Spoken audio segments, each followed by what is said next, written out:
विद्यार्थी मित्रांनो, लिसन आणि हिअर या दोन शब्दामध्ये काय फरक आहे तुम्हाला माहिती आहे का? जर नसेल तर व्हिडिओ नक्की बघा।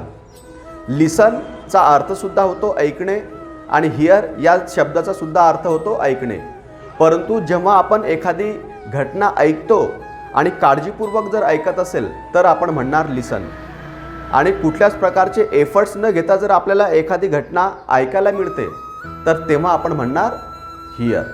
जसं की वर्गामध्ये शिक्षक शिकवतात आणि जेव्हा शिक्षक शिकवतात तर ते आपण काळजीपूर्वक ऐकतो म्हणून त्याला आपण म्हणणार लिसन। आणि वर्गामध्ये शिकत असताना जर आपल्याला एखाद्या वेळेस अवांतर आवाज ऐकायला येत असेल तर त्याला आपण म्हणणार हिअर। थोडक्यात लिसन म्हणजे काळजीपूर्वक ऐकणे आणि हिअर म्हणजे कुठल्याही प्रकारचे एफर्ट्स न घेता ऐकणे। तर आय होप तुम्हाला हिअर आणि लिसन या दोन शब्दामधला अर्थ समजला असेल। अशाच पद्धतीचे नवीन व्हिडिओज जर तुम्हाला पाहायचे असतील तर आमच्या चॅनलला सबस्क्राईब करून ठेवा आणि हा व्हिडिओ तुम्हाला आवडला तर लाईक, शेअर आणि कमेंट करायला विसरू नका।